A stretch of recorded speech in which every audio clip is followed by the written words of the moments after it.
yang kita belajar, yang kita kejar setiap hari ni, para hadirin sekalian, pernahkah terfikir dalam hidup kita, sebenarnya kita berjaya ni bila? Ketika mana kita dianggap berjaya? Sehingga kan Al-Quran menggariskan di antara tanda-tanda kejayaan dalam hidup ini, kita berjaya ni bila kita memiliki rupa paras yang cantik kan? La ilaha illallah Muhammadun Rasulullah alaihi salatullah wa alihi wal ahibba. Bismillahirrahmanirrahim. Alhamdulillahirabbil alamin. Wassalatu wassalamu ala asyrafil anbiya'i wal mursalin wa ala alihi wa sahbihi ajma'in. Subhanaka la ilma lana illa ma 'allamtana innaka antal alimul hakim. Rabbi shrah li sadri wa yassir li amri wahlul 'uqdatam min lisani yafqahu qawli. Rabbi yassir wa la tu'assir wa tammim bil khair. Qala Allah Ta'ala fi kitabil aziz ba'da a'udzu billahi minasyaitonir rajim. Bismillahirrahmanirrahim. Alif Lam Mim.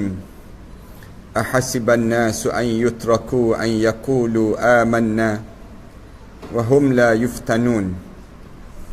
Wa laqad fatanna alladhina min qablihim fala ya'lamanna alladhina sadaqu wa la ya'lamanna al-kadhibin. Alif Lam Mim. Allah sahajalah yang mengetahui maknanya. Adakah manusia menyangka bahawa kami akan membiarkan kamu hanya menyebut kami beriman pada Allah, sedangkan kami belum menguji di kalangan kamu? Sesungguhnya kami telah uji umat-umat sebelum daripada kamu dengan ujian-ujian itu, dan dengan peperiksaan itu maka kami tahulah siapa yang benar-benar beriman pada Allah dan siapa yang dusta kepada Allah Subhanahu wa taala. Surah Al-Ankabut ayat yang pertama sehingga ayat yang ketiga. Yang dihormati pengerusi, ahli kuasa masjid, pimpinan-pimpinan masyarakat, para alim ulama, muslimin dan muslimat sekalian, Assalamualaikum warahmatullahi ta'ala wabarakatuh. Pertamanya, marilah sama-sama kita mengaturkan rasa syukur kita yang tak terhingga kepada Allah di atas nikmat panjangnya usia kita ini, di mana kita berada pada bulan 12 dalam kalender Islam. Kira-kiranya kita sekejap lagi kita akan berakhirlah usia umur kita ini dalam tahun dan genap tahun ini, dan sekejap lagi kita akan masuk pula kepada tahun baru dalam kalender Islam yang disebut dengan awal Muharram. Syukurnya kerana kita masih lagi dapat membetulkan jalan hidup kita, kerana perjalanan hidup kita ini seringkali kita dalam keadaan sering di kalangan kita tergelincir daripada jalan yang benar. Mudah sangat untuk kita terjerumus ke lembah-lembah yang disebut dengan jalan yang sesat, yang sehinggakan kita diminta supaya setiap kali mana kita solat, kita kena baca doa dan kita minta kepada Allah supaya Allah jadikan kita di kalangan orang yang ditunjukkan jalan yang lurus dalam hidup. Lalu kita sebut dalam doa kita, ihdinas siratal mustaqim. Ya Allah, tolong tunjukkanlah kami jalan yang lurus. Jalan yang lurus ini merupakan jalan yang sukar untuk kita nak lalui sepanjang kita hidup di atas dunia ini. Kerana kebetulannya, sewaktu mana kita hidup di atas dunia ini, seringkali kita terlalai dan terperangkap dengan segala nikmat-nikmat dunia. Rasa dalam hidup kita, di antara terperangkapnya di kalangan kita ini, kita terperangkap dengan istilah kejayaan dalam kehidupan kita. Ramai di kalangan kita dia nampak berjaya ini bila kita berjaya dalam pelajaran, maka kita dianggap berjayalah dalam hidup kita. Ramai juga di kalangan kita yang dia nampak bahawa berjaya ini, bila kita memiliki harta benda yang banyak, maka kita dianggap berjaya dalam hidup ini. Ramai juga di kalangan kita yang dia melihat bahawa kejayaan ini, bila kita mempunyai jawatan dan pengaruh yang besar, maka kita dianggap berjaya. Ini konsep kejayaan yang sering kali dicanang dan ditanamkan dalam pemikiran umat manusia pada hari ini. Sedangkan dalam Al-Quran Karim, Allah mengajar pada kita tidak begitu kejayaan. Berjaya dan tak berjayanya seorang bukan diukur dengan harta yang banyak. Allah tidak pernah mengukur seseorang dianggap berjaya bila mereka berjaya dalam pelajaran sahaja, tidak. Kejayaan ini Allah tak jadikan kejayaan bila kita dah mempunyai pangkat dan jawatan yang besar, maka kita pun dianggap berjaya lah pada diri kita. Ramai di kalangan kita dia rasa bahawa bila dia sudah memiliki harta benda, dia sudah memiliki jawatan rupa paras yang cantik, maka mereka berjaya lah. Perhatikan apa yang telah dibawa oleh Nabi Muhammad sallallahu alaihi wasallam. Bila Rasulullah sallallahu alaihi wasallam datang, Rasulullah membetulkan konsep ini. Hidup ini Allah tak jadikan nilai hidup kita bila kita mempunyai harta yang banyak. Rasulullah ajar pada sahabat-sahabat, kalaulah harta yang menjadi nilai kejayaan dalam hidup seorang, maka Qarun itu jauh lebih berjaya daripada kita. Kerana Qarun kan banyak harta. Qarun ini banyaknya harta dia, kalau kita baca dalam kitab, banyak tak banyaknya harta kekayaan Qarun, yang bawa anak kunci gedung kekayaan Qarun sahaja sebanyak lebih kurang 400 ekor kuda. Yang bawa anak kunci sahaja, bukan bawa yang lain lagi. Baru bawa anak kunci yang disebut dengan gedung kekayaan Qarun. Tapi bagaimana Allah jadikan pada Qarun? Allah tenggelamkan Qarun dalam muka bumi ini sedalam 70 hasta setiap kali mana terbitnya matahari. Setiap kali mana terbit matahari, Allah tenggelamkan Qarun dan harta yang dimilikinya itu. Sedalam 70 hasta, terbit saja matahari, tenggelam dalam bumi ini. Terbit lagi, tenggelam lagi. Datang orang Melayu kita, sibuk buat program mencari harta Qarun, dia panggil. Elok Qarun tenggelam, kita sibuk cari. Rasulullah sallallahu alaihi wasallam membetulkan konsep ini. Berjaya bukan berjaya yang dianggap bila kamu memiliki yang disebut dengan jawatan yang besar. Di saat mana mereka mengagungkan jawatan, mereka memilih orang yang pembesar-pembesar, mereka meletakkan bila jawatan itu menjadi ukuran nilai dalam hidup. Ada di kalangan kita dia rasa demikian. Bila dia dah bertitle dengan title tertentu, dia anggap bahawa dia telah berjaya. Islam tidak menganggap bila seseorang tersebut mempunyai title ataupun dia sudah memiliki yang dinamakan dengan jawatan yang besar itu menjadi satu kejayaan. Kerana jawatan itu bukan dianggap kejayaan. Jawatan itu tanggung yang kamu kena jawab di hadapan Allah nanti. Tanggungjawab di kalangan kita. Jawatan laisa tashrifan walakin taklifan. Jawatan itu bukan satu perkara yang kamu boleh muliakan pada diri kamu.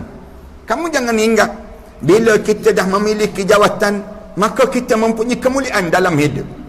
Tetapi jawatan ini satu tanggung yang kita kena jawab di hadapan Allah nanti. Peganglah jawatan apa pun. Jawatan kita sebagai, kalau kita buat contoh ketua jabatan ataupun kita menjadi pengarah, kita jadi yang disebut yang berhormat, kita jadi di kalangan kita ni jawatan apa pun, Allah tak pernah memuliakan dengan jawatan itu. Kalaulah kemuliaan dengan jawatan ini menjadi nilai ukur di sisi Allah dan dianggap kejayaan, nescaya Fir'aun itu jauh lebih besar jawatannya dibandingkan dengan apa yang kita miliki. Rasulullah ajar pada kita, ada yang besar jawatan atas dunia ini. Siapa dia? Fir'aun. Fir'aun besar jawatan dia. Besar tak besar jawatan Fir'aun ini sampai peringkat dia mengaku jadi Tuhan. Fir'aun disebut dalam Quran dan dirakam kata-kata Fir'aun. Waktu mana Fir'aun mengaku jadi Tuhan, disebut ana rabbukumul a'la, aku Tuhan yang paling agung, katanya Fir'aun. Waktu mana Fir'aun mengaku jadi Tuhan, terkejut Iblis. Iblis terkejut. Iblis sebut, ada juga manusia yang mengaku jadi Tuhan. Aku sendiri pun sedar diri, katanya Iblis. Aku sendiri pun tak mengaku jadi Tuhan. Kenapa dia Fir'aun mengaku jadi Tuhan? Fir'aun bila dia rasa dia hidup dia dalam keadaan selesa, dia tak pernah rasa sakit. Fir'aun kencing manis tak pernah kena. Darah tak pernah naik tinggi. Fir'aun gaut tak ada gaut. Fir'aun dalam hidup Fir'aun disebut Fir'aun tak pernah rasa sakit dalam hidup Fir'aun. Fir'aun tak pernah bersin tak pernah. Disebut dalam kitab Fir'aun tak pernah menguap pun tak pernah. Kita ni cuba tunggu kejap-kejap lagi. Tunggu sikit-sikit lagi je, menguap terus tak kena gaya. Tapi jangan pula tak menguap. Orang tanya kenapa tak menguap? Lawan Fir'aun sekali Ustaz. Nak lawan Fir'aun dalam hidup. Hidup ini disimbolkan kejayaan kita dengan apa dia? Yang kita belajar, yang kita kejar setiap hari ini, para hadirin pernahkah terfikir dalam hidup kita? Sebenarnya kita berjaya ni bila? Ketika mana kita dianggap berjaya? Sehingga kan Al-Quran menggariskan di antara tanda-tanda kejayaan dalam hidup ini. Kita berjaya ni bila kita memiliki rupa paras yang cantik kan? Sehingga kan orang kita terlampau obses dengan kecantikan. Orang kita kan sampai terlampau teruja dengan kecantikan. Ramai mana orang kita menghabiskan duit beribu-ribu, berpuluh-puluh ribu semata-mata untuk menjaga kecantikan. Orang perempuan sibuk nak jaga cantik dia, nak jaga putih mukanya. Kan orang kita ramai mana yang habis duit, menghabiskan duit semata-mata nak memutihkan wajah. Muka putih, lengan hitam legam, dia panggil begitu. Nak ramai mana di kalangan kita terlampau habis masa kita dengan kecantikan. Yang perempuan sibuk dengan kecantikan, yang lelaki sibuk nak berbadan sada. Lelaki sibuk nak jadi badan tegap. Sada ni tahu makna apa dia? Sasa bodoh, dia panggil demikian. Sada gambaran ini. Kita jangan terperangkap dengan kecantikan ini. Ramai mana orang kita habiskan masa di taman-taman permainan, sibuk masing-masing nak menjaga badan. Sibuk di kalangan kita menghabiskan masa kita di gimnasium dan sebagainya. Ramai mana di kalangan kita habis masa pukul 2 pagi sepak bola lagi, futsal dan seumpamanya. Hidup dalam keadaan terperangkap dengan perangkap-perangkap kejayaan pada pandangan mereka. Islam datang, Islam ajar, kalaulah hidup ini kerana kejayaan rupa paras, maka hinalah nilai Bilal bin Rabah itu sendiri. Bilal bin Rabah, wajah dia tidak cantik langsung. Allah jadikan Bilal bin Rabah wajah yang hitam kulitnya, kemudian kerinting rambutnya. Bilal bin Rabah tebal bibirnya, kemudian parau suaranya. Bilal bin Rabah. Tapi bila Rasulullah sallallahu alaihi wasallam berlakunya Isra' Mi'raj pada Rasulullah sallallahu alaihi wasallam, di waktu mana Rasulullah berjalan dalam syurga, pintu mana saja Rasulullah masuk, kedengaran telapak kaki yang berjalan di belakang Rasulullah. Bila ditanya pada Rasulullah, Rasulullah tanya, siapa ini ya Jibril? Kedengaran telapak kaki dia. Malaikat Jibril jawab, itulah yang disebut dengan Bilal bin Rabah. Bilal bin Rabah seorang hamba abdi, tetapi Allah lonjakkan kemuliaan dalam hidup. Bilal bin Rabah suara yang parau, tak merdu langsung suara dia, sehingga kan menjadi cemburuan di kalangan sahabat-sahabat yang merdu suara terhadap suara Bilal bin Rabah. Suara Bilal bin Rabah ini mengalunkan azan. Kedengaran azan Bilal ini bukan sekadar di kalangan penduduk Madinah saja. Rasulullah menyebut, bahkan malaikat Jibril sebut, kedengaran suara Bilal bin Rabah ini sehingga sampai ke arasy Allah Subhanahu wa taala. Setiap kali mana alunan azan yang diazankan oleh Bilal bin Rabah itu, Bilal bin Rabah teruk. Ada lagi sahabat yang lebih teruk wajahnya di kalangan sahabat-sahabat Rasulullah. Tuan-tuan baca dalam sejarah, sahabat yang disebut dengan Sa'ad bin Mu'az radhiyallahu anhu. Sa'ad bin Mu'az hitam kulit dia, hitam, jauh lebih hitam daripada Bilal bin Rabah. kalau dia duduk sebelah Bilal bin Rabah, putih Bilal bin Rabah. Hitam sungguh lah, bukan hitam biasa, hitam metalik, senang cerita ni.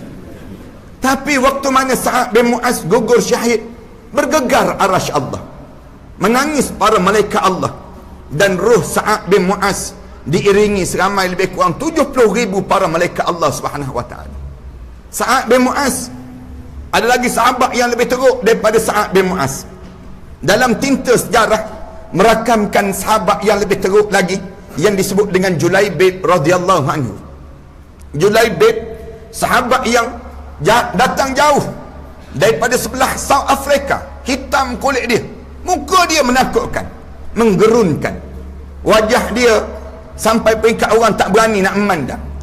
Julaibib radhiyallahu anhu di antara orang yang gugur syahid dalam perang Uhud. Waktu mana gugur syahid Julaibib radhiyallahu anhu, nama dia tidak disebut oleh sahabat-sahabat Rasulullah sallallahu alaihi wasallam. Sehingga kan bila Rasulullah sebut, tayangkan padaku, sebut nama-nama mereka yang gugur syahid, nama Julaibib tidak disebut. Waktu mana tidak disebut, Rasulullah sallallahu alaihi wasallam tanya pada sahabat, dah habis nama mereka yang gugur? Sahabat-sahabat jawab, ya. Rasulullah kata, tak, ada seorang lagi nama yang kalian tidak sebut sampai saat ini. Sahabat-sahabat tanya, siapa ya Rasulullah? Lalu Rasulullah jawab, Julaibib. Julaibib radhiyallahu anhu, dia telah gugur syahid, dia telah menikam seramai 7 orang. Saat mana dia sedang nak menikam orang yang ke-8, lalu dia ditombak di sebelah belakang, lalu dia tersembam. Malaikat Jibril tunjukkan padaku suasana gugur syahidnya yang disebut dengan Julaibib itu. Cari, Rasulullah sebut demikian. Sahabat-sahabat cari.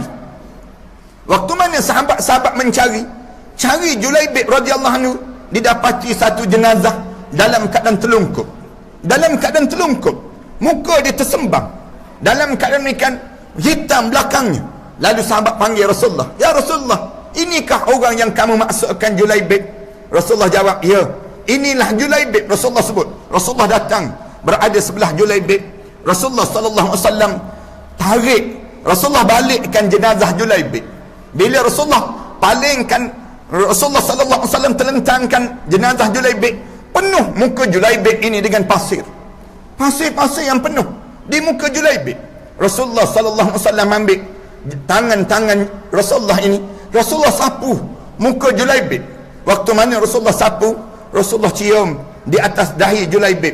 Lalu Rasulullah sebut, ya Julaibib, anta minni wa ana mink. Wahai Julaibib, saya sebahagian kamu, kamu sebahagian saya, wahai Julaibib.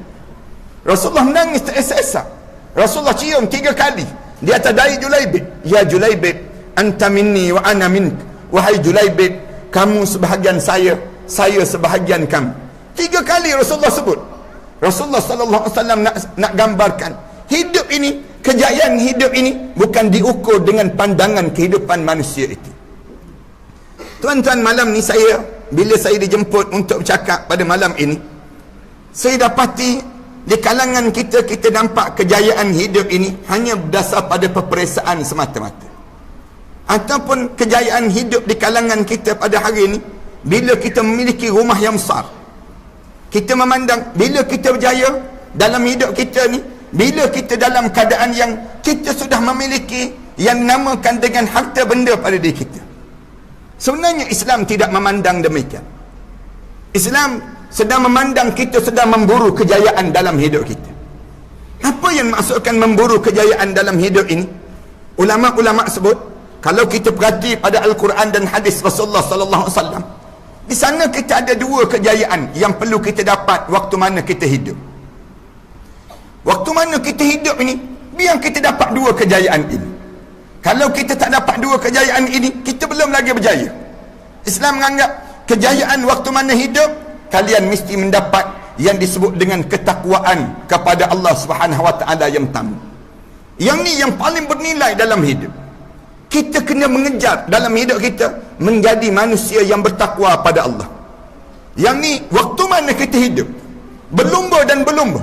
Walaupun ada di kalangan kita sudah pencen, kalian belum lagi pencen sebenarnya.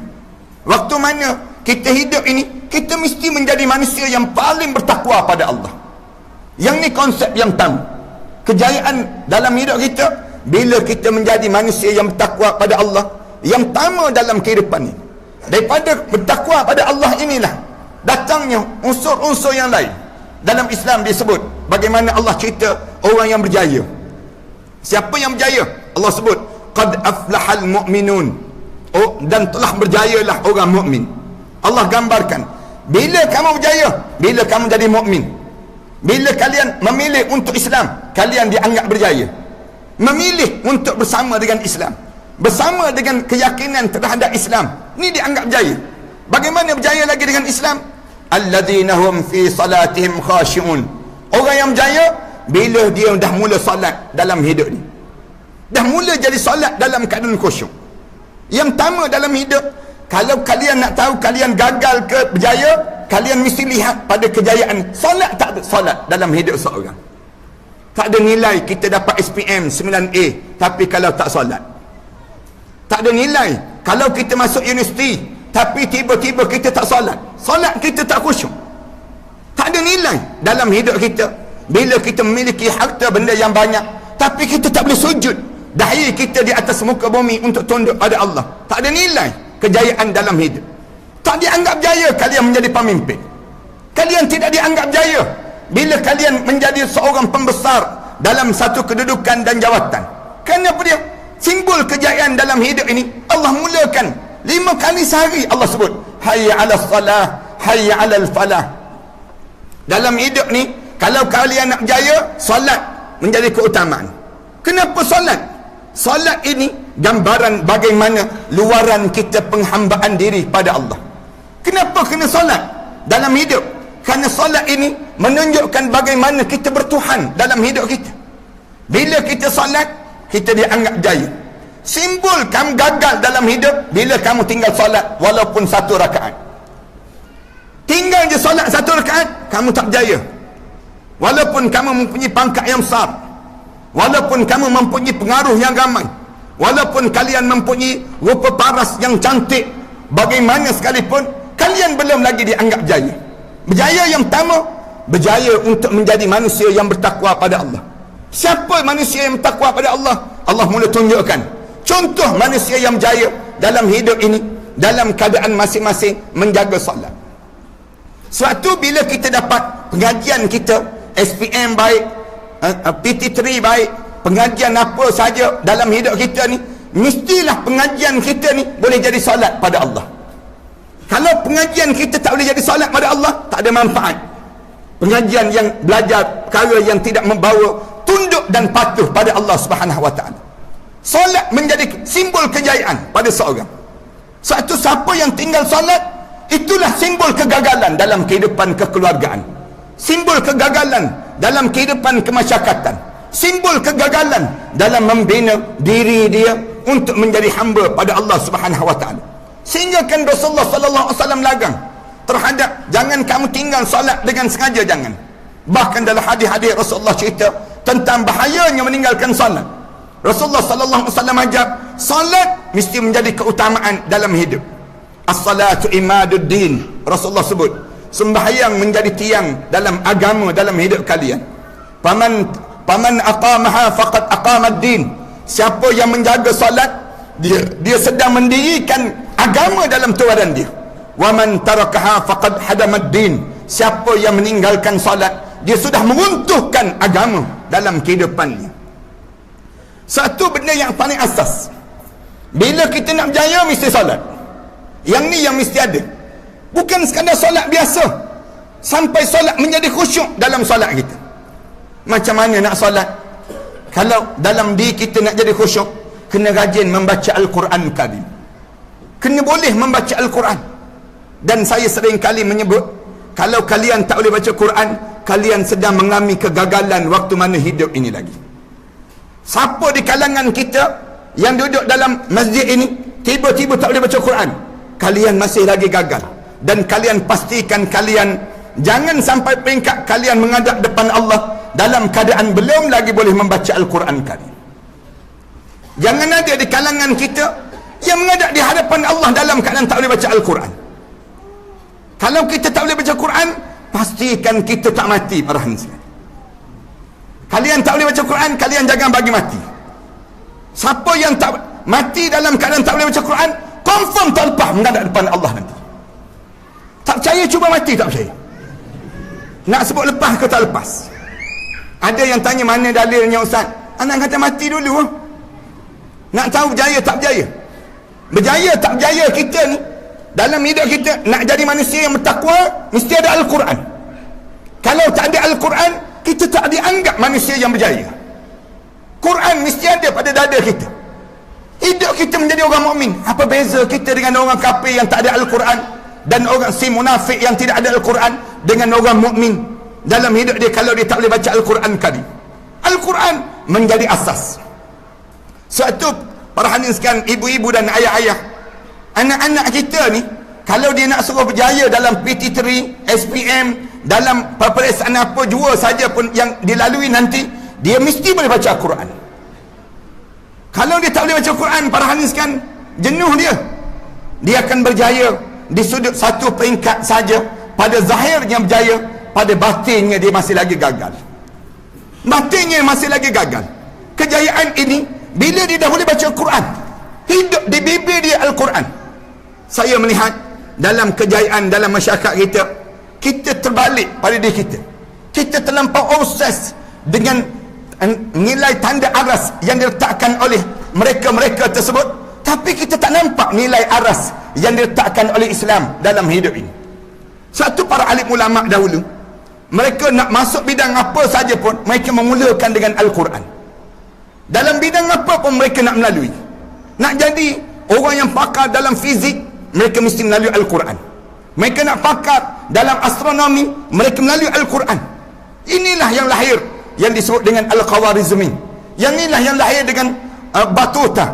Yang lahir orang-orang yang hebat sebelum daripada kita. Kenapa mereka lahir ni? Kerana mereka ada Al-Quran dalam hidup mereka. Simbol kejayaan waktu mana hidup di atas dunia. Berjaya atas dunia ni, yang ni dipanggil kejayaan yang tam. Yang saya, kalau nak sebut yang ni panjang, perbincangan alim ulama bincangkan perkara demikian. Kerana saya nak sebut bagaimana kejayaan ini bukan lagi dengan dunia ini, tapi kejayaan yang kedua, kita berjaya di atas dunia ini bila boleh membersihkan hati kita. Disebut dalam Al-Quran Karim, berjaya bila kalian akan mula berjaya bila kita mula bersih hati kita. Qad aflaha man zakkaha wa qad khaba man dassaha. Dan beruntunglah bagi siapa-siapa yang boleh membersihkan hatinya, rugilah sesiapa yang membiarkan hatinya dalam keadaan kotor. Saya melihat yang ni ramai di kalangan kita terlalu sukar untuk mendapat kejayaan. Penyakit hasad masih lagi berluasa di kalangan kita. Bersih hati ni menjadikan keutamaan waktu mana kita hidup. Hidup ni di antara perkara yang mesti kita bersih, cuba juga untuk berjaya membersihkan hati masing-masing. Allah ajar ni, kerana kotor hatilah yang menyebabkan kita tak boleh masuk dalam syurga Allah. Kerana kotornya hati kita ni. Hati kita ni bila kita nak bersih, kerana kita tak pernah mendengar kuliah. Orang kita mana membiasakan diri untuk mendengar kuliah, duduk majlis, membersihkan hati. Pembersihan jiwa ini penting. Kerana rosaknya hati ni yang menyebabkan kita tak berjaya waktu mana kejayaan yang patut kita dapat hampir-hampir dengan kematian nanti. Bila dekat nak mati, ulama-ulama sebut ada dua lagi kejayaan yang perlu kita dapat. Bila kita hidup atas dunia, di antara benda yang kita kena bersih sangat, kena berjaya sangat, berjaya bersihkan hati. Hati ni Allah sebut qad aflaha man zakkaha. Beruntunglah kalian yang sentiasa membersihkan hati. Bagaimana nak bersihkan hati ni? Islam suruh banyakkan taubat. Setiap hari taubat. Tiap hari ni taubat berapa banyak? Kena bersihkan hati kita ni lebih 70 kali sehari. Dalam hadis Rasulullah sallallahu alaihi wasallam, Rasulullah sallallahu alaihi wasallam sebut, inni atubu ila Allah aktsara 70 marrah. Aku bertaubat pada Allah lebih 70 kali sehari. Nak sebutnya kejayaan dalam hidup ini, taubat dan taubat. Taubat ni memang menjadi payah dalam hidup. Dalam hidup kita ni nak bersihkan, nak taubat ni payah. Kita nak sebut Rabbighfirli, wahai Tuhanku, ampunkanlah dosaku ya Allah. Mulut kita ni payah nak sebut demikian. Padahal tiap-tiap hari kita ni buat dosa.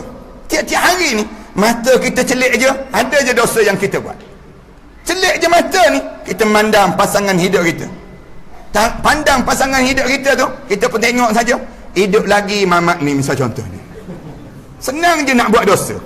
Pagi-pagi lagi buat dosa, kita tak buat dosa pada mulut, tapi buat dosa dalam hati. Sekali buat dosa, sekali titik hitam. 2 kali buat dosa, 2 kali titik hitam. 3 kali kita buat dosa, 3 kali titik hitam pada hati kita.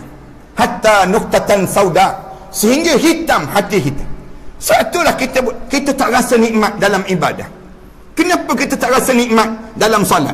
Kenapa kita tak rasa nikmat dalam kita membaca Al-Quran? Berapa kali kita semayang ni kita jadi rasa khusyuk sungguh-sungguh solat kita. Kenapa kita tak jadi khusyuk solat? Patutnya lagi lama kita solat, lagi lama solat, lagi lama semakin khusyuklah kita. Macam kita masak. Bila kita masak tiap-tiap hari kita masak, lama-lama masakan kita menjadi profesional dalam masakan kita. Kita solat berapa lama dalam hidup? Solat kita semenjak daripada usia kita akil baligh. Pada usia 11 tahun kita mula jaga solat, sampai hari ni usia kita 40 tahun dalam hidup kita. Kenapa tak jadi semakin nikmat? Jawabnya, hati kita kotor. Kotor kat mana hati kita? Kotor dengan dunia. Kerana dalam hidup kita, lagi lama kita hidup, lagi mencintai dunia. Lagi lama kita hidup, lagi kita rasa besar dunia ini. Terkejar-kejar kita dengan dunia ini. Mengah kita dalam mengejar yang disebut dengan dunia. Kita nampak kita mesti dapat. Bila kita rasa kita mesti dapat, sehingga kan kita tak tertinggal, sehingga kan kita dah tertinggal yang disebut dengan ajaran agama dalam hidup kita. Ramai di kalangan kita terperangkap dengan keadaan ini. Akhirnya kita tak berjaya untuk menjadikan kita bersih hati kita. Bersih hati dengan apa dia? Dengan selawat pada Rasulullah sallallahu alaihi wasallam. Cuba tanya di kalangan kita, berapa kali kita berselawat dalam hidup kita? Selawat menjadi rutin pada bibir kita, pada mulut kita. Bersih hati dengan kita selawat. Tadi saya sebut bersih dengan taubat. Yang kedua, bersih dengan selawat. Selawat jarang di kalangan kita nak selawat. Bila kita nak selawat? Bila maulud baru nak selawat. Bila kita nak selawat? Bila dapat kelahiran bayi yang baru kita nak selawat. Sepatutnya selawat menjadi satu rutin di bibir masing-masing untuk menjadikan rasa cinta dan rindu kita pada Rasulullah semakin menebal dalam hidup kita. Tuan-tuan dengarkan satu peristiwa yang berlaku, bagaimana seorang hamba Allah dia menyelesaikan masalah hidup dengan selawat. Masalah hidup dia dibebani hutang yang banyak. Seorang hamba Allah yang dibebani dengan hutang yang banyak. Dia berhutang dengan orang. Bila dia berhutang dengan orang, ramai dia berhutang dalam hidup dia. Kemudian orang semua sentiasa desak dia. Dia dalam keadaan desak dia supaya bayar hutang. Kalau tidak, kami akan bunuh kamu. Dia terlampau takut. Dia berjumpa dengan seorang kaya. Dia suruh ada orang kaya tersebut, saya nak pinjam duit kamu, boleh tak saya nak pinjam duit daripada kamu? Orang kaya tersebut tanya, kenapa kamu nak pinjam? Saya nak bayar hutang-hutang yang ramai sangat orang berhutang kecil-kecil dengan saya ini. Orang kaya tu tanya, bila kamu nak bayar? Bagi tempoh saya 2 minggu, saya nak bayar kembali. Dia sebut demikian. Bila 2 minggu saja, orang kaya tersebut ambil duit, kemudian bagi pada dia. Dia pinjam sebanyak 500 dinar. Disebut demikian. 500 dinar ni lebih kurang 50,000 ringgit lah, lebih kurang demikian. Kemudian dia ambil duit tersebut, dia bayar hutang-hutang orang ramai. Selesai saja, sampai masa 2 minggu. Bila sampai masa 2 minggu, tiba-tiba orang kaya tu datang. Dia kata, mana duit saya yang kamu janji 2 minggu? Dia kata, saya tak ada duit, saya tak boleh bayar. Saya tak boleh bayar. Bila sebut tak boleh bayar ni, tak boleh bayar juga, orang kaya ni mula tangkap dia, pegang dia, tarik dia, bawa ke mahkamah. Dakwa dia, minta supaya dia bayar juga 50,000 tadi. Dia bagi tahu pada hakim, tuan hakim, saya tak ada duit, bagilah peluang pada saya untuk saya membayarnya. Bagi masa sedikit masa lagi. Katanya tuan hakim, dah sampai masanya. Oleh kerana demikian dia kata, kamu tak boleh bayar. Tak boleh bayar. Kata hakim tersebut, sekarang saya paksa kamu dan kamu kena masukkan dalam penjara. Dia pun jawab balik pada hakim, Tuan Hakim, kalau saya masuk penjara, bagaimana saya nak bayar hutang orang ni? Tuan Hakim, bagilah peluang pada saya untuk tempoh sehari lagi untuk saya bayar hutang dia 50,000 ini. Hakim jawab, Hakim ni dia tanya balik, apa jaminan kamu boleh bayar balik? Dia tanya balik, bila kamu nak bayar? Besok saya bayar. Besok saya bayar. Apa jaminan kamu boleh bayar? Apa daman kamu? Jaminan kamu? Saya tak ada siapa yang boleh jamin saya kecuali Rasulullah sallallahu alaihi wasallam. Rasulullah saja. Terkejut hakim. Hakim ni terkejut. Rasulullah. Kamu jadikan Rasulullah sebagai daman kamu, jaminan untuk kamu. Ya. Kalaulah saya tak boleh bayar juga besok, saya tidak dianggap umat Rasulullah sallallahu alaihi wasallam. Beraninya dia sebut sampai tahap demikian. Dia nak sebutnya bagaimana kuatnya dia dengan Rasulullah, walaupun dia jauh dengan Rasulullah. Lalu hakim ni ada lagi iman. Hakim ni sebut pada dia, saya bagi tempoh sampai besok saja. Kalau tidak, kamu masuk balik dalam penjara. Dia pun balik. Sampai ke rumah, dia sebut pada isteri dia, saya sepatutnya dipenjara kerana tak boleh bayar hutang, tetapi saya telah mengambil Rasulullah untuk menjadi penjamin, untuk menjaminkan diri saya supaya saya boleh bayar hutang besok. Dia berani sampai tahap demikian. Rasul katanya isteri dia, kalau begitu kalian, mari kita mulakan selawat pada saat ini sampai kita tertidur. Dia pun berselawat. Dia berselawat dengan isteri dia sampai dia tertidur. Dalam tidur dia bermimpi berjumpa dengan Rasulullah sallallahu alaihi wasallam. Mimpi Rasulullah datang dengan senyuman.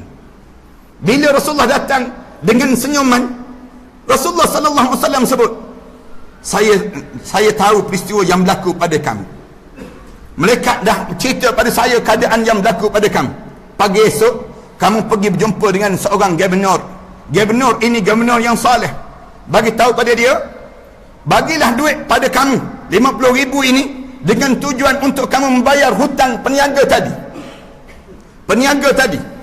Bila bagi tahu pada dia, kalau dia tak yakin, tak percaya juga dengan apa yang saya sebut, saya ni Muhammad Rasulullah, kirim salam pada dia. Kalau tak percaya juga, bagi tahu tentang pemuda ini. Bagi tahu pada pemuda ini sendiri, untuk nak gambarkan pada pemuda ini. Kalau nak azan, anda nak berhenti tu sekejap lah. Nak sebutnya pemuda ni sebut gambaran. Pemuda ni digambarkan terus.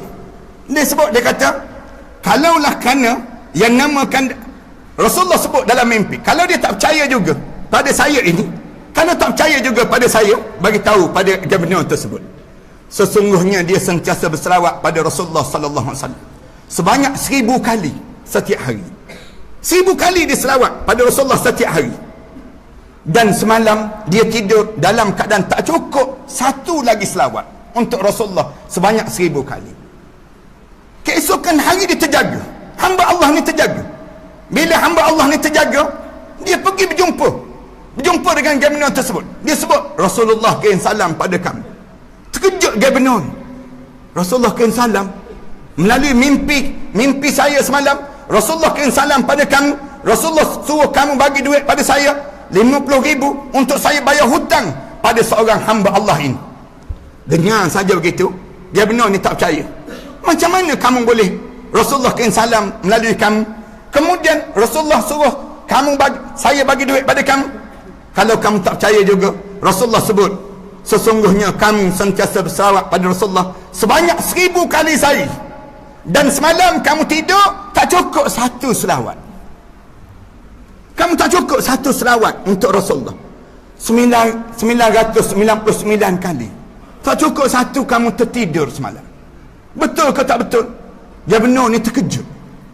Dia sebut iya tersebut. Lalu dia peluk, dia menangis. Dia ambil duit sebanyak 100,000. Dia bukan bagi 50,000, dia bagi 100,000. Dia bagi pada hamba tersebut supaya hamba Allah tersebut pergi membayar hutang dan jumpa dengan hakim itu, bagi tahu pada hakim yang dia kena bayar hutang ini. Dia ambil, hamba Allah ni ambil, berjumpa dengan hakim. Bila berjumpa dengan hakim, bagi tahu pada hakim, wahai tuan hakim, saya nak bayar terhadap hutang hamba Allah ini. Ni saya sedang bawa ni duit untuk bayar pada hamba Allah ini. Hakim jawab, semalam kerana kamu saya bermimpi berjumpa dengan Rasulullah sallallahu alaihi wasallam. Rasulullah mengarahkan saya melepaskan kamu, dan Rasulullah sallallahu alaihi wasallam menyuruh supaya saya memberi bayaran untuk hamba Allah yang kaya ini, untuk dibayarkan hutang pada kamu tadi. Menangis teresak-esak hakim ini. Kemudian lepas pada tersebut dia ambil duit. Hakim ni bagi duit, bukan hakim tu jatuhkan hukuman, bagi duit kemudian untuk dibayar hutang. Dia berjumpa dengan seorang peniaga tadi yang dia berhutang tadi, orang kaya tadi. Orang kaya tu peluk dia, cium dia.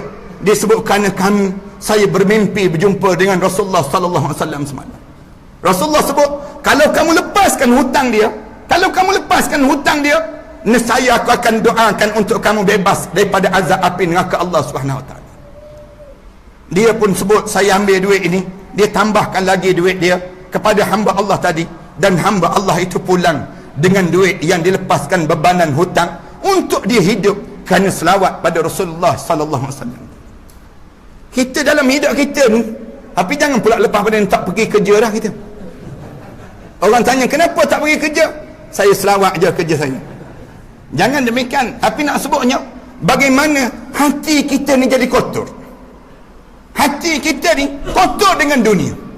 Bila kita kotor yang ni, yang menyebabkan akhirnya kita tak nampak akhirat Allah dalam hidup kita, kejayaan dalam hidup. Dua ulama-ulama sebut, yang pertama, berjayanya waktu mana kita menjadi manusia yang bertakwa pada Allah, dan yang kedua, berjayanya kita dalam membersihkan hati kita. Kenapa kena berjaya membersihkan hati? Kerana kebanyakan orang dia tak berjaya waktu mana dekat nak meninggal dunia. Berjaya yang kedua dalam hidup ni menjelang meninggal dunia. Orang kita tak berjaya. Kat mana tak berjaya? Buruk sangka dengan Allah. Datang buruk sangka dengan Allah. Bila dekat nak meninggal dunia, yang ni tak boleh nak kawal. Kenapa mesti aku mati? Kenapa ya Allah? Aku baru umur 62 tahun. Ada orang 92 tahun tak mati-mati lagi. Mula jadi buruk sangka. Ya Allah, kenapa aku sikit je baru sakit, orang lain banyak lagi penyakit, tak mati-mati. Datang buruk sangka ni. Nak jaga buruk sangka ni menjadi payah. Satu, membersihkan hati ni penting. Dekat nak meninggal dunia, kejayaan tanda kita berjaya bila kita boleh di husnul khatimah oleh Allah. Yang ni tanda kejayaan dalam hidup kita. Belajarlah setinggi mana pun, kayalah sebanyak mana pun, pangkatlah sepengaruh mana pun, tapi kalau kita tak boleh husnul khatimah, tak ada kejayaan di saat itu. Kejayaan yang kedua dalam hidup, bila kita boleh husnul khatimah, mencorakkan saat mana kita hidup untuk husnul khatimah. Ini penting. Tuan-tuan jangan main-main tuan-tuan, kerana ramai orang yang tak boleh husnul khatimah. Tak mudah nak husnul khatimah. Ramai di kalangan kita yang mati dalam keadaan su'ul khatimah, mati dalam keadaan yang buruk dan keji dalam hidup ini. Ramai mana di kalangan kita tak boleh mengucap. Yang datang ke masjid, yang datang ke surau, tak boleh mengucap dekat nak meninggal dunia. Ramai mana orang yang mati dalam keadaan buruk dalam hidup mereka. Alhamdulillah, bila kita boleh mati dalam keadaan husnul khatimah. Macam mana nak boleh husnul khatimah? Doa. Jangan tertinggal doa. Ya Allah, matikanlah saya pada tempat yang terbaik, pada masa yang terbaik, pada suasana yang terbaik. Doa ni menjadi penting dalam hidup kita ni. Baca, ya Allah, matikanlah saya dalam keadaan husnul khatimah. Allahumma khtin ajalana bi husnul khatimah, wala takhtin ajalana bi su'il khatimah. Ya Allah, matikanlah saya dengan husnul khatimah, jangan mati saya ya Allah dalam keadaan su'ul khatimah. Kerana nak sebut la ilaha illallah ni datang gangguan. Para hadirin sekalian, Rasulullah sebut, bila kita dekat nak meninggal dunia, kita sudah melalui satu alam yang lain. Dia tak panggil alam dunia lagi dah, dia panggil alam sakaratul maut. Alam sakarat ini alam yang kalau tuan-tuan belajar, tuan-tuan akan rasa gerun yang amat sangat. Tak ada orang. Sayyidatina Aisyah radhiyallahu anha, bila dia melihat keadaan suasana yang berlaku pada Rasulullah sallallahu alaihi wasallam dia sebut, aku tak fikir aku lebih ringan daripada Rasulullah sallallahu alaihi wasallam. Lepas pada mana aku tengok bagaimana sengsaranya saat sakaratul maut yang berlaku pada Rasulullah sallallahu alaihi wasallam.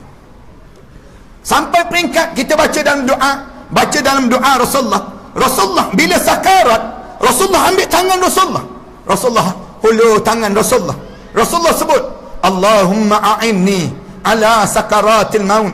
Ya Allah, tolong bantu saya ni ya Allah, saat mana saya melalui sakaratul maut ini ya Allah. Tangan Rasulullah ini dimasukkan ke dalam bekas air. Rasulullah sapu di muka Rasulullah, sapu sakit. Bila tanya pada Rasulullah, macam mana sakitnya sakarat ini ya Rasulullah? Rasulullah kata, macam tubuh satu badan yang dicampak ke pohon yang berduri, penuh dengan duri, terlekat, kemudian direntak turun ke bawah. Macam mana sakitnya sakaratul maut ini? Rasulullah sebut, bagaikan disiap kulit kalian, kemudian dihayat di atas bara yang panas, kemudian dihayat di atas kapas yang basah. Kalau kita baca dalam hadis Rasulullah cerita tentang sakit sakaratul maut ini, kita tak terbayang macam manalah kita boleh lepas nanti. Saat tersebut dahlah sakit, gangguan syaitan ni datang. Syaitan ni sedang pujuk, datang sebelah kanan kita, sebut, jangan mati dalam Islam, matilah dalam Yahudi. Kerana abah dahulu menyamar menjadi arwah abah kita. Abah dahulu meninggal dunia dalam Yahudi. Kalau kamu nak selamat, kamu mati dalam Yahudi. Syaitan tak berhenti, pujuk lagi, jangan takut.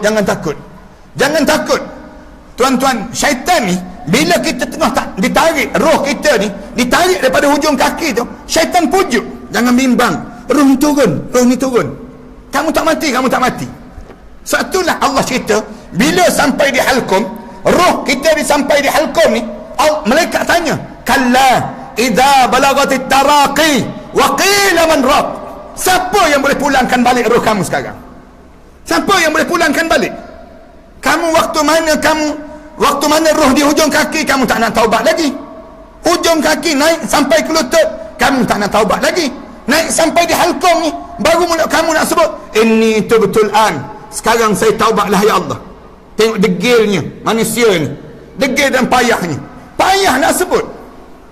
Allahu Akbar. Tak mudah tuan-tuan. Yang mudah ni pun susah nak sebut, yang payah lagi susah nak sebut. Yang mudah ni apa dia? Akad nikah, contoh yang mudah. Akad nikah ni kan senang, dia sebut, saya timalah nikah ni dengan mas kahwin sekian-sekian. Pun payah orang nak sebut. Tuan-tuan bayang, akad nikah ni kan berapa ramai orang yang mudah tu kita nak sebut, saya timalah nikah ni sekian-sekian. Akhir dia kata apa dia? Saya kahwinkan Tok Imam pula. Nak sebutnya susahnya. Yang mudah pun tak boleh nak sebut. Ni nak mati ni, bila nak menghadap depan Allah, tak mudah. Ayah-ayah, ibu-ibu, saya nak ingatkan betul-betul pada diri saya dan para hadirin sekalian, kalian di saat mana sakarat nanti, kalian akan ingat yang saya pesan ini. Saat itu terlampau getir di saat demikian. Tak mudah kita nak sebut. Kalau kita mudah, nescaya ramai orang mati husnul khatimah. Tapi ramai mana yang mati dalam keadaan su'ul khatimah? Tambah dalam dunia kita sekarang. Dunia kita ni, Allah, saya minta maaf sangatlah di kalangan kita. Orang kita kan, bila dia sakit, kita pergi ke hospital, terlampau sakit, doktor bius, doktor bagi ubat pula, ubat pelali, ubat yang dia tak sedar, tahu-tahu dia meninggal dunia dalam keadaan tak sedar. Lagi dahsyat. Yang ni lagi dahsyat. Bila dia sakit, minta maaf nak sebut, yang kena kanser stage yang keempat, misal contohnya, bila kena kanser stage yang keempat, sakit yang amat sangat, doktor datang, doktor kata kena bagi ubat penahan sakit. Bagi ubat ni nak tahan dia sakit. Orang sekian, bila bagi ubat tersebut, dia jadi lali, jadi tak sedar. Ramai mana yang bagi ubat tu, dengan ubat-ubat itulah dia meninggal dunia, menghadap depan Allah Subhanahu wa ta'ala. Yang menyebabkan itu yang hidup ni, yang leka dengan dunia, lalai dengan dunia, meninggal dunia. Ramai mana di kalangan kita yang mengejut. Kita dengar cerita kan, ramai mana di kalangan kita dengar cerita kawan-kawan kita meninggal dunia, kita rasa terkejut. Meninggal tersebut sakit apa? Tak sakit. Habis itu meninggal kenapa? Dah tua ke dia? Tak, muda lagi. Umur 37 tahun baru. Habis tu dia meninggal. Dia tak jogging ke? Kita tanya. Dia jogging, tiap-tiap pagi dia jogging. Habis tu dia boleh meninggal. Macam mana dia boleh meninggal? Kita rasa terkejut. Kita rasa terkejut dia meninggal. Yang meninggal tu lagi terkejut. Yang meninggal tu, Allah, mati aku. Kita ni nak sebut gambaran bagaimana saat itu. Itulah kejayaan, wahai, nak sebutnya, wahai anak-anak yang sedang belajar. Jaya tak jaya kita bila kita mati. Bila kita mati ni kita boleh nampak kita berjaya ke tak berjaya. Kita bukan berjaya dalam pelajaran saja, jaya dekat nak mati tu. Bila kita dekat nak meninggal dunia, mulut boleh sebut la ilaha illallah Muhammadur Rasulullah. Rasulullah sebut man qala la ilaha illallah fi akhir umurihi dakhala al-jannah. Siapa yang boleh sebut la ilaha illallah di akhir kehidupan dia, aku jamin tempat dia dalam syurga Allah Subhanahu Wa Taala. Nak sebut la ilaha illallah mudah ke susah? Susah. Kerana sebut la ilaha illallah ini bukan berdasar hafalan, tetapi berdasar pada amalan. Waktu mana kita hidup ni, hidup dengan la ilaha illallah ke, ataupun kita hidup selain daripada la ilaha illallah. Kalau kita hidup tak yakin dengan Islam, jangan harap dekat nak meninggal dunia kita boleh mengucap 2 kalimah syahadah. Tuan-tuan, di denial alam ni kan, syaitan denial alam ni, dia tak sebut matilah dalam Yahudi. Syaitan denial alam ni, dia tak sebut matilah dalam Kristian. Wahai anakku, matilah kalian dalam agama Kristian. Tak. Tapi kat sini dia kata apa dia? Wahai anakku, matilah kamu dalam Islam liberal. Dia sebut demikian. Matilah kamu dalam Islam nasionalis. Matilah kalian dalam Islam sekularis. Habis dah. Waktu tu kita nak mengucap, tak boleh mengucap. Bila kita sebut liberalis, habis. Agama ni semua sama. Semua agama membawa kepada syurga. Siapa yang ajar? Kalau semua agama membawa kepada syurga, lakum dinukum waliyadin, ni kita nak letak ke mana? Ayat Quranul Karim.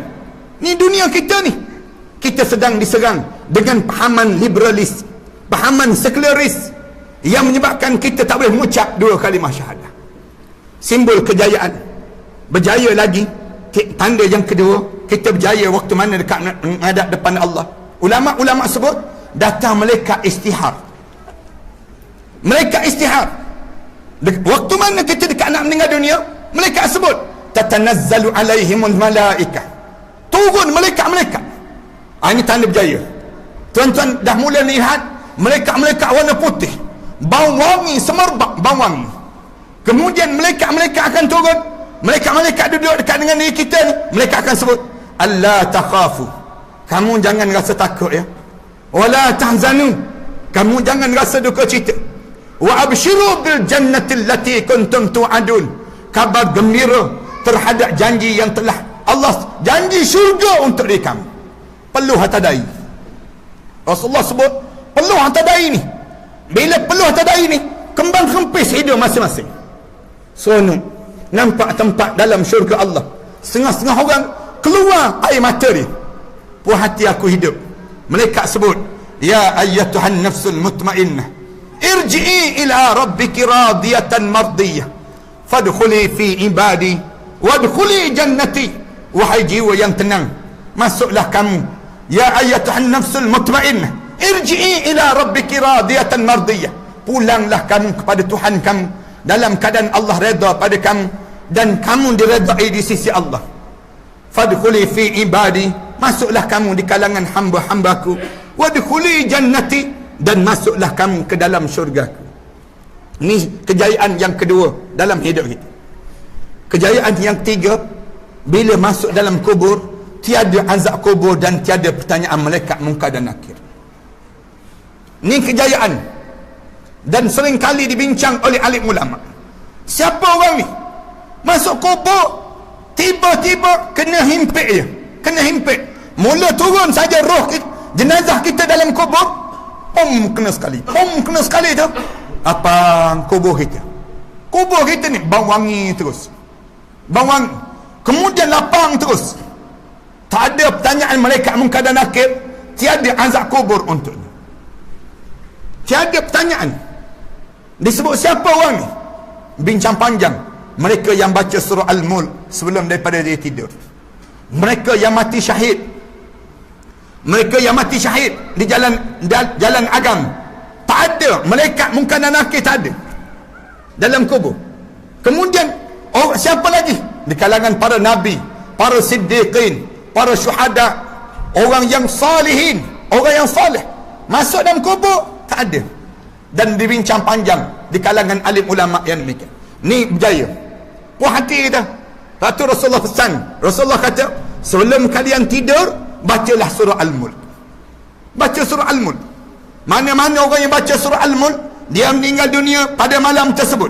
Lepas mana dia tidur, Rasulullah sallallahu alaihi wasallam sebut, tiada azab kubur dan tiada pertanyaan malaikat munkar dan nakir untuknya. Siapa mereka ini? Orang-orang yang dilepaskan oleh Allah masuk dalam syurga tanpa dihisap dan tidak diazab oleh Allah. Ini dipanggil orang yang berjaya. Jaya kali yang pertama. Yang kedua berjaya bila? Bila lepas pada orang ke bumi, jenazah kita sampai pagar lutut je. Sampai pagar lutut ni, orang ke bumi jenazah kita, datang malaikat. Malaikat berdiri depan kita. Malaikat tanya satu soalan dia. Ma rabbuka? Ma rabbuka tu lapang terus kubur kita. Bila lapang terus ma rabbuka tu, kita jawab terus, Allahu Rabbi, Allah Tuhan aku, kita jawab. Bila suruh Allahu Rabbi, lapang kubur kita. Lapang tu tanda tak ada dah pertanyaan. Malaikat tak tanya lagi. Ada orang tanya satu soalan, ada yang tanya dua soalan, ada yang tanya 5 soalan, dan ada yang tanya bersoalan-soalan. Tanya soalan, dan tiba-tiba lepas pada kita tanya saja soalan tersebut, kubur kita jadi lapang. Lapang terus, berubah menjadi warna hijau cantik. Kemudian rumput tu mula tumbuh, bauan raihan yang indah, dan kita mula diseret, diletak di atas di dinding kubur. Kemudian melurut kain kapan ini turun saja. Di saat tersebut kita dah mula menikmati yang disebut dengan nikmat-nikmat kubur di antara taman pada taman-taman syurga, dan jauh daripada kawah neraka. Doa pada Allah itu simbol kejayaan. Dan ada cara yang Islam ajar macam mana kita nak suruh selamat di saat yang demikian.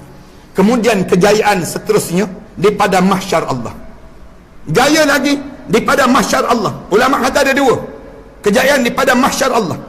Yang pertama, kita diterima amalan sebelah tangan kanan, kemudian senang melalui titian sirat masuk dalam syurga. Yang pertama yang ni boleh masuk dalam syurga Allah. Faman zuhziya 'anil nar wa udkhilal jannah faqad faz. Allah sebut, siapa yang dipesongkan daripada neraka Allah dan dimasukkan ke dalam syurga Allah, faqad faz. Inilah orang paling berjaya. Wa mal hayatud dunya illa mata'ul ghurur. Kehidupan dunia ini penuh dengan tipu daya dan penuh dengan kenikmatan yang sementara. Ni kemudian kejayaan yang besar, paling besar di pada mahsyar Allah, bila tiada azab, tiada pertanyaan, tiada hisab dan tiada azab. Dan di kalangan umat Rasulullah yang masuk dalam syurga, 70,000 di kalangan umat Rasulullah yang masuk dalam syurga tanpa dihisab dan tidak diazab oleh Allah. Yang ni ada yang panjang. Rasulullah sallallahu alaihi wasallam cerita, bila Rasulullah sallallahu alaihi wasallam duduk dengan sahabat-sahabat, Rasulullah sallallahu alaihi wasallam bangun saja, Rasulullah cerita, uridat alayyal umam. Di pada mahsyar nanti dibentang segala umat-umat. Rasulullah sebut, ada seorang nabi berjalan dengan seorang pengikut. Ada seorang nabi yang berjalan dengan 2 orang pengikut.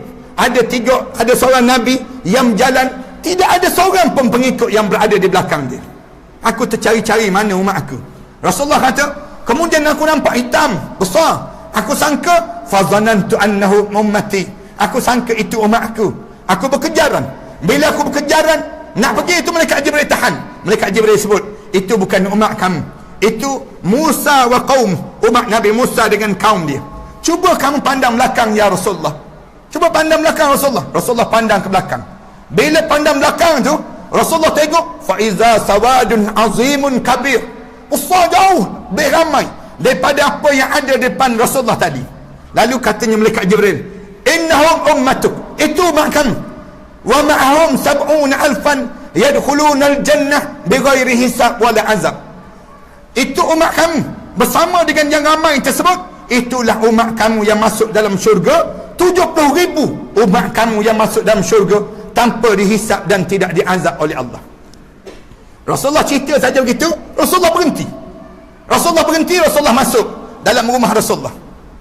Bila Rasulullah berhenti begitu, Rasulullah masuk dalam rumah Rasulullah, sahabat-sahabat riuh. Sahabat-sahabat masing-masing bincang, siapalah yang boleh masuk 70,000 tu. Kita ni tak ada harapan dah kot, kerana kita ni pernah sembah berhala dahulu. Kita mestilah umat yang tak pernah sembah berhala. Bangun seorang lagi, bukan, boleh jadi mereka yang rajin baca Quran, kita ni malah baca Quran. Bangun seorang lagi sebut, masing-masing sebut. Orang ni kata mungkin orang bangun tahajud malam kot. Tengah-tengah sahabat-sahabat riuh ni, Rasulullah keluar balik. Rasulullah keluar mula. Bila Rasulullah keluar, Rasulullah tanya, apa yang kamu riuh-riuhkan? Sahabat-sahabat jawab, ya Rasulullah, kami pelik lah, siapa yang boleh masuk 70,000 tersebut ya Rasulullah? Oh, Rasulullah kata yang tu. Kalau yang tu, kata Rasulullah, ada 4 ciri-ciri, ada 4 je sifat dia. Rasulullah sebut, yang pertama, humul ladzina la yarqun, orang yang tak pernah berjumpa dengan tok bomoh, kata Rasulullah. Yang pertama, orang tak pernah berjumpa dengan tok bomoh. Siapa yang pernah berjumpa tok bomoh kelapa, naya dia. Nak sebutnya, siapa yang percaya tok bomoh tembikai, naya dia. Orang macam ni. Wala yastarqun, dan dia tak pernah membomohkan orang. Dia tak pernah membomohkan orang. Bomoh maksud di sini, dia tak guna ayat Quran, dia tak guna doa-doa yang maksud datang daripada Rasulullah sallallahu alaihi wasallam. Dia baca mentera-mentera yang tak tahu makna apa dia. Yang dimaksudkan di sini, orang tok bomoh tadi, tok bomoh yang tak soleh langsung. Semayang berjemaah pun tidak, baca Quran pun tidak. Kemudian dalam keadaan yang tidak ada ciri-ciri orang yang soleh. Kemudian yang ketiga, Rasulullah kata, wala yatatayyarun, orang yang tak pernah percaya kepada yang disebut dengan percaya pada tilik-tilikan, nasib ini. Tatayyarun ni makna benda yang berterbangan. Orang Melayu kita kan, biasa kan dahulu kan, bila mengandung anak sulung je, biasa golek kelapa. Golek kelapa tak perut ni, jatuh sebelah kanan, anak lelaki dia tu. Jatuh sebelah kiri, perempuan disebut. Jatuh tengah-tengah, pondan. Senang kata. Dia buat demikian. Senang je dia. Ataupun dia percaya pada adat-adat khurafat ini. Sampai tak bersunat. Anak ni, kenapa tak bersunat? Tunggulah, dia ni keturunan raja-raja. Tak boleh, nanti keluar darah kuning. Dia kena bersunat bila? Usia 16 tahun. 16 tahun baru boleh bersunat. Boleh khatam ni sendiri. Tok Mudim pun terkejut. Nak sebutnya gambaran bagaimana ada orang kita ni percaya benda-benda yang demikian. Wala yatatayyarun. Kemudian yang keempat, Rasulullah sebut, wa ala rabbihim yatawakkalun. Hidup mereka ni sentiasa bergantung pada Allah. Hidup tawakal. Hidup kita ni jangan bergantung dengan jawatan, jangan bergantung dengan nama, jangan bergantung dengan apa dia, dengan kuasa-kuasa tertentu. Tapi hidup ni bergantung pada Allah. Wa ala rabbihim yatawakkalun. Bila bergantung pada Allah, hidup kita ni hanya bergantung pada Allah. Sebut, bismillahi tawakkaltu ala Allah, wala hawla wala quwwata illa billahil aliyyil azim. Bila Rasulullah sebut saja begitu, bangun seorang sahabat namanya Unkashah bin Mihsan. Unkashah angkat tangan, ya Rasulullah, ud'uni an yaj'alani minhum. Ya Rasulullah, doakan saya biar saya masuk di kalangan 70,000 tersebut ya Rasulullah. Rasulullah jawab, anta minhum, kamu salah seorang di kalangan 70,000 tersebut. Rasulullah sebut dalam majlis Rasulullah itu. Allah nikmatnya kalau kita kan, seronoknya kalau kita. Tapi Unkashah bila sebut dia di kalangan 70,000 tersebut, balik lagi soleh dia. Kalau kita, kalau Rasulullah dah sebut 70,000 tersebut, balik terlentang tepi dinding, tak kena. Tak mayang dah kita, nak confirm dah 70,000 dah masuk. Nak sebutnya gambaran bagaimana Unkashah bin Mihsan, sahabat Rasulullah. Bila Unkashah duduk, bangun sahabat yang lain, ya Rasulullah, ud'uni an yaj'alani minhum. Ya Rasulullah, doakan saya biar saya masuk di kalangan 70,000 tersebut ya Rasulullah. Rasulullah sebut, sabaqaka Unkashah. Unkashah lebih dahulu daripada kamu, sebelum kamu mendahului Unkashah. Maksudnya apa dia? Buatlah amalan masing-masing. Jenuhlah lepas pada ni, kalau engkau duduk, bangun orang lain pula. Duduk selepas ni, buatlah amalan. Rasulullah sebut, jaga dan suruh apa dia? Boleh masuk dalam syurga tanpa dihisap dan tidak diazab oleh Allah. Maknanya kejayaan dalam hidup ini, dalam hidup kita, bila kita boleh masuk syurga. Adik-adik, anak-anak sekalian, kalian bukan dianggap berjaya kalau sekadar berjaya dalam peperiksaan SPM, tapi jaya SPM lawan perintah Allah, masuk neraka juga kita. Berjaya dalam hidup ini tolong tanam dalam pemikiran masyarakat kita. Berjaya dalam hidup bila boleh masuk syurga. Selagi mana tak boleh masuk syurga, kita belum lagi berjaya. Biar kita berjaya, proses berjaya yang ni dalam Islam dianggap berjaya bila kita dah mempunyai tanggungjawab kita dalam beragama. Bila kita rasa kita ni seorang hamba, bila kita dah sampai peringkat kita boleh mati dalam keadaan husnul khatimah, bila kubur kita menjadi taman pada taman-taman syurga, bila kita sedang mencorakkan yang ni, artinya kita sedang mencorak kejayaan dalam kehidupan kita. Dan akhirnya kita nampak apa yang patut kita dapat, dan kita jangan biarkan hidup kita ni terperangkap dengan perangkap-perangkap dunia sehingga kan kita merasa kecewa di saat mana kita menghadap di hadapan Allah nanti. Ramai di kalangan kita yang masuk dalam kubur kecewa, perhatian sekali. Ramai lah, kita tak boleh cakap je dengan mereka. Kalau kita boleh cakap dengan mereka yang dah masuk dalam kubur, mereka sentiasa sebut, beruntung kalian, kerana kalian masih lagi boleh membetulkan jalan hidup. Sayangnya kami tak sempat nak membetulkan jalan hidup ini. Jadi kita ambillah kesempatan di waktu mana kita diberi peluang ini untuk kita diberi kejayaan di sisi Allah. Dalam erti kata kejayaan yang sebenar, untuk kita masuk dalam syurga Allah dengan cara yang sebetulnya mengikut syariat beragama. Mudah-mudahan kita dipilih oleh Allah di kalangan mereka yang diberi kejayaan di sisi Allah. Terima kasih di atas kesempatan yang baik ini. Mudah-mudahan Allah kurniakan jalan yang baik dalam hidup kita, dan Allah membuka hati dan ruang kita untuk kita kembali jalan beragama. Mudah-mudahan kita tak terpesona dengan dunia yang sementara ini, dan Allah jadikan pada diri kita ni orang yang mempunyai matlamat yang jelas dalam hidup, dan kita nampak bagaimana apa yang patut kita dapat dalam kehidupan kita ini. Terima kasih di atas kesempatan dan peluang pada malam yang baik ini. Marilah sama-sama kita berdoa sikit. Mudah-mudahan doa kita diaminkan oleh para malaikat Allah, dan dalam masa yang sama anak-anak kita diberi kejayaan dalam pelajaran, bahkan dalam kehidupan mereka nanti dalam mengharungi ujian-ujian hidup ini sendiri, insya-Allah. Aku qouli hadza astaghfirullah li wa lakum. Wassalamualaikum warahmatullahi taala wabarakatuh. Tuan-tuan, belakang nanti tuan-tuan tahu saya ada sekolah Ma'had Hafiz. 5 buah sekolah yang di bawah saya ni, pelajar-pelajar ada 1000 lebih pelajar ini sendiri. Dan saya sedang bangunkan sekolah-sekolah anak-anak yatim, orang miskin ni sendiri.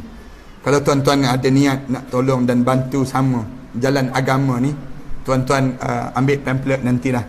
Ambil pamphlet nanti, kemudian tuan-tuan tolonglah infak, dan mana yang patut tuan-tuan rasa ada tanggungjawab bersama. Sebulan-sebulan kos membiayai anak-anak ni sampai hampir 200,000 sebulan. Saya sendiri, saya gunakan daripada dana-dana yang diinfakkan inilah. Salah satu caranya, macam di selatan, saya ada 5 buah ni, di selatan Thailand, di Pahang, kemudian di Kelantan, kemudian di Kedah, dan juga di Shah Alam. 5 buah ni sendiri. Saya buatnya macam di selatan Thailand, saya ambil anak-anak yatim piatu yang ditembak mati ni, saya ambil mereka, saya bela mereka. Asalnya pelajar ada 22 orang, sekarang ada 400 lebih pelajar. Dan 400 ni, macam mana cara saya buat? Saya suruh mereka bela lebah. Lebah tersebut hasilkan madu.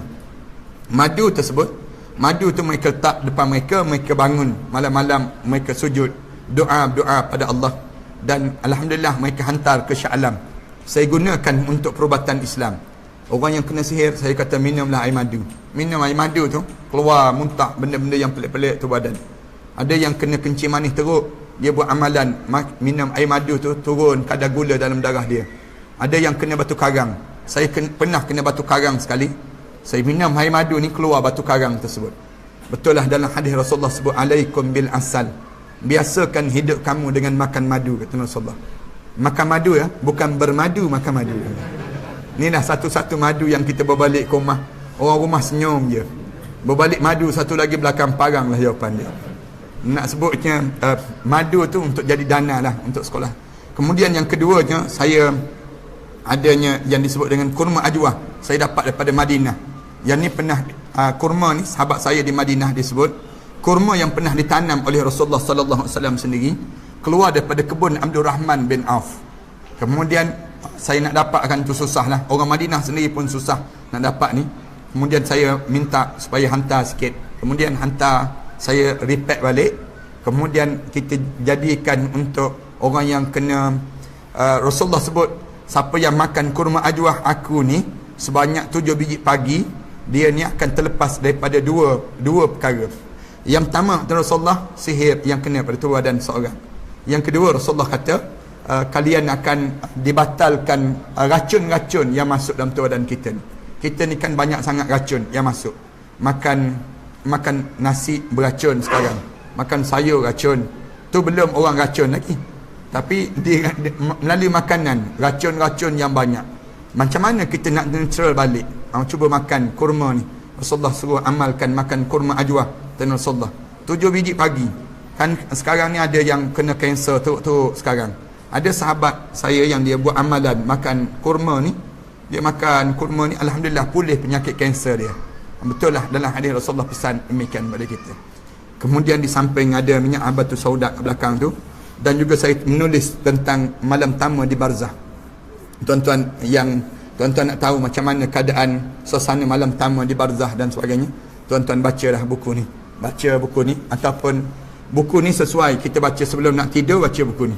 Sebab ramai orang kita dekat nak tidur, dia baca WhatsApp kan. Jadi kita alihkan daripada baca WhatsApp, kita baca buku ni lah malam-malam sebelum kita nak tidur ni sendiri. Ataupun buku ni sesuai sangat bila kita ziarah orang sakit. Ziarah orang sakit, bagi hadiah buku ni. Lebih baiklah kita bagi hadiah buku ni. Dia tengok je tajuk ni, dia kata mati dah terus, senang kata. Maknanya senang untuk kita nak nasihat. Daripada kita bawa apple, kurma, bawa yang lain tu, cuba kita bawa buku-buku yang baik untuk bawa manfaat pada mereka tersendiri. Bismillahirrahmanirrahim. Alhamdulillahirabbil alamin. Wassalatu wassalamu ala asyrafil anbiya'i wal mursalin wa ala alihi wa sahbihi ajma'in. Allahumma ighfir dhunubana wa liwalidina warhamhuma kama rabbayna shaghira wal jami'il muslimin wal muslimat wal mu'minina wal mu'minat al ahya'i minhum wal amwat. Allahumma taqabbal minna salatana wa du'aana wa qiyamana wa ruku'ana wa sujudana wa tammim taqsirana ya Allah, innaka antat tawwabur rahim. Ya Allah, ya Tuhan kami, malam yang baik ini kami berkumpul dalam rumah kamu ini ya Allah, semata-mata mengharapkan keredaan kamu ya Allah. Redalah pada kami ini ya Allah. Jadikanlah keampunan dosa-dosa kami ya Allah, dosa besar kami dan dosa kecil kami ya Allah, dosa yang sengaja dan dosa yang tidak sengaja kami lakukan ya Allah. Ya Allah, di malam ini ya Allah, kami membawa anak-anak kami yang akan menduduki peperiksaan pada minggu yang akan datang nanti ya Allah. Kami mengharapkan kepada kamu ya Allah, agar dilapangkan dada-dada anak kami ini ya Allah. Dimudahkanlah pengajian mereka ya Allah. Dijadikanlah mereka kejayaan dalam peperiksaan nanti ya Allah. Bukan sekadar kejayaan dalam peperiksaan nanti ya Allah, bahkan diberilah kejayaan sewaktu mana ia menghadap di hadapan kamu nanti ya Allah. Ya Allah, ya Tuhan kami, jadikanlah tadahan doa ini ya Allah di antara tadahan doa yang dipandang oleh kamu ya Allah, yang diaminkan oleh para malaikat kamu ya Allah, agar dijadikan anak-anak ini ya Allah anak-anak yang saleh ya Allah. Sukarnya untuk kami bicarakan pada kamu tentang anak kami ini ya Allah. Sukarnya kami membesarkan mereka ya Allah. Hanya tadahan doa ini ya Allah, kami hanya mampu menyebut pada kamu ya Allah, rahmatilah anak-anak ini ya Allah. Jadikanlah anak-anak ini kejayaan dalam kehidupan mereka di dunia maupun di akhirat nanti ya Allah. Sukarnya untuk kami bicarakan pada kamu ya Allah tentang tingkah laku dalam hidupnya ya Allah. Padamkanlah kesilapan yang dilakukan oleh anak kami ini ya Allah. Janganlah kerana kesilapan itu mengganggu kepada pengajiannya pula ya Allah. Kamu jadikanlah kemurahan dan keampunan kamu untuknya ya Allah. Jadikanlah anak-anak ini ya Allah anak-anak yang mudah untuk membaca ayat-ayat kamu ya Allah. Anak-anak yang bangun sujud pada kamu ya Allah di sepertiga malam ya Allah.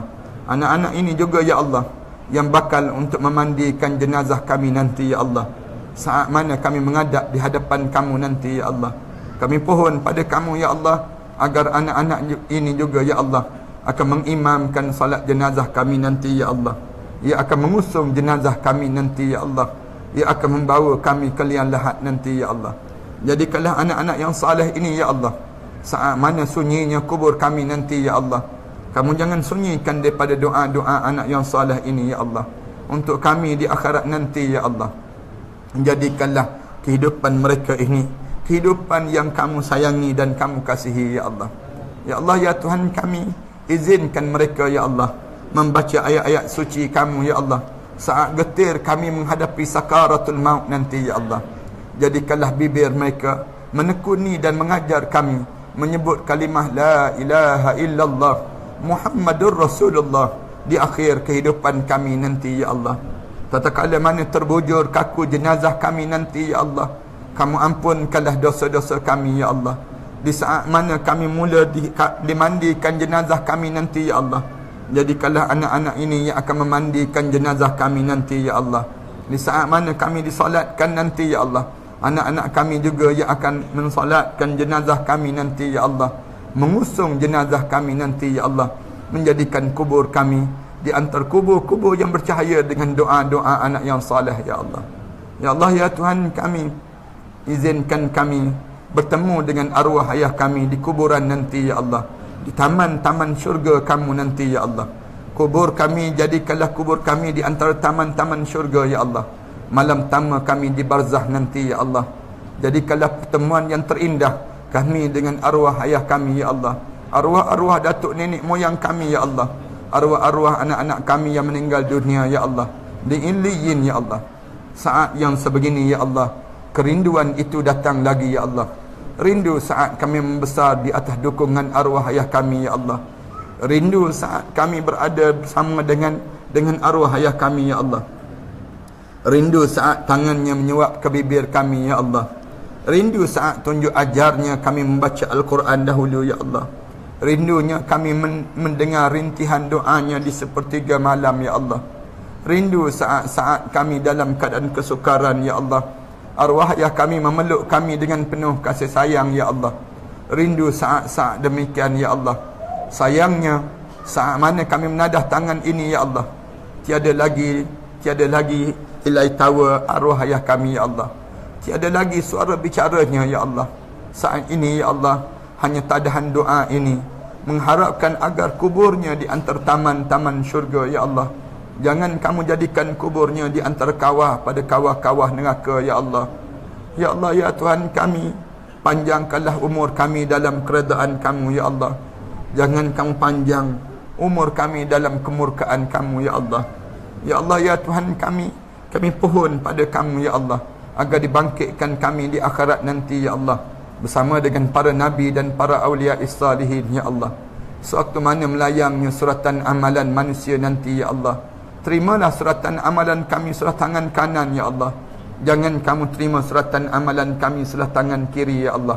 Kami takut dan kami bimbang terhadap dosa-dosa yang kami lakukan ini ya Allah.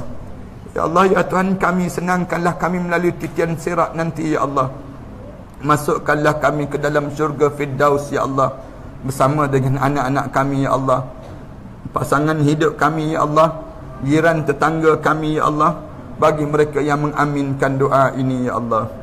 Ya Allah ya Tuhan kami, jadikanlah kesempatan untuk kami bersimpuh di sisi Nabi kami Muhammad sallallahu alaihi wasallam, mencium jari jemarinya dalam syurga Firdaus nanti ya Allah, mengucup dahinya ya Allah, memeluk tubuh badannya ya Allah. Kamu sajalah yang mengetahui betapa rindunya kami terhadap Nabi kami Muhammad sallallahu alaihi wasallam. Ya Allah, izinkan kami bersama dengan Nabi kami Muhammad sallallahu alaihi wasallam. Ya Allah ya Tuhan kami, ampunkanlah dosa kami terhadap kedua ibu bapa kami ya Allah, khususnya terhadap dosa kami terhadap ibu kami ya Allah. Seketika dahulu ya Allah, kami mengakui ya Allah, kami pernah bercakap kasar di hadapan ibu kami ya Allah. Kami pernah meninggikan suara di hadapan ibu kami ya Allah. Seketika dahulu ya Allah, kami pernah menengking kata-kata ibu kami ya Allah. Kami pernah melihat air mata ibu kami mengalir lesu di pipinya ya Allah. Kami tidak sengaja ya Allah, kami tidak sengaja melukakan hati ibu kami ya Allah. Ya Allah, kerana dosa-dosa inikah ya Allah yang menyebabkan anak-anak kami pula enggan mendengar kata bicara kami ya Allah. Kerana dosa-dosa inikah ya Allah yang menyebabkan hati anak-anak kami pula menjadi keras ya Allah. Kerana dosa-dosa inikah ya Allah yang menyebabkan kamu berpaling daripada rahmat kamu untuk kami ya Allah. Kerana dosa-dosa inikah ya Allah yang menyebabkan tiada lagi rahmat kamu untuk kami ya Allah. Kerana dosa-dosa inikah ya Allah yang menyebabkan seringkali rumah tangga kami berantakan ya Allah. Kerana dosa-dosa inikah ya Allah yang menyebabkan kami tiada lagi pandangan rahmat kamu untuk kami ya Allah. Ya Allah, seburuk mana pun kami ya Allah, sekeji mana pun kami ya Allah, sejahat mana pun kami ya Allah, segunung mana pun dosa yang pernah kami lakukan sepanjang perjalanan hidup ini ya Allah, pandanglah kami dengan pandangan rahmat kamu ya Allah. Pada siapa lagi kami mampu mengadu doa ini ya Allah, kecuali pada kamulah ya Allah yang maha mendengar doa hamba-hambamu ini ya Allah. Rabbana alaika tawakkalna wa ilaika anabna wa ilaikal masir. Rabbana ja'alna muqimas salah wa min dhurriyyatina Rabbana wa taqabbal du'a. Ya Allah, izinkan kami mengadu pada kamu ya Allah. Betapa lemahnya kami membantu umat Islam di bumi Rohingya itu ya Allah. Tiada kekuatan dan tiada keupayaan kami ya Allah, kecuali tadahan doa ini kami mengharapkan pada kamu ya Allah, agar kamu bantulah umat-umat Islam yang sedang bergolak di bumi yang sedang bergolak itu ya Allah. Rumah mereka dibakar ya Allah, bapa-bapa itu dibunuh ya Allah, ibu-ibu itu diperkosa ya Allah, anak-anak kecil itu berlari ketakutan ya Allah, memanggil-manggil nama kamu ya Rab, ya Rab. Bantulah kami ya Rab, ya Rab, ya Rab, bantulah kami. Siapa lagi yang maha mendengar doa ini ya Allah, kecuali kamulah yang mendengar doa anak-anak yang merintih itu ya Allah. Ya Allah, bantulah umat Islam di bumi Rohingya itu ya Allah. Kami mengadu dan kami merayu pada kamu ya Allah. Bantulah umat Islam di bumi yang sedang bergolak itu ya Allah. Rabbana alaika tawakkalna wa ilaika anabna wa ilaikal masir. Rabbana ja'alna muqimas salah wa min dhurriyyatina Rabbana wa taqabbal du'a. Rabbana atina fid dunya hasanah wa fil akhirati hasanah wa qina azaban nar. Wa sallallahu ala Muhammad wa ala alihi wa sahbihi wasallam. Alhamdulillahi rabbil alamin. La ilaha illallah Muhammadun Rasulullah alayhi salatullah wa alihi wal ahibba.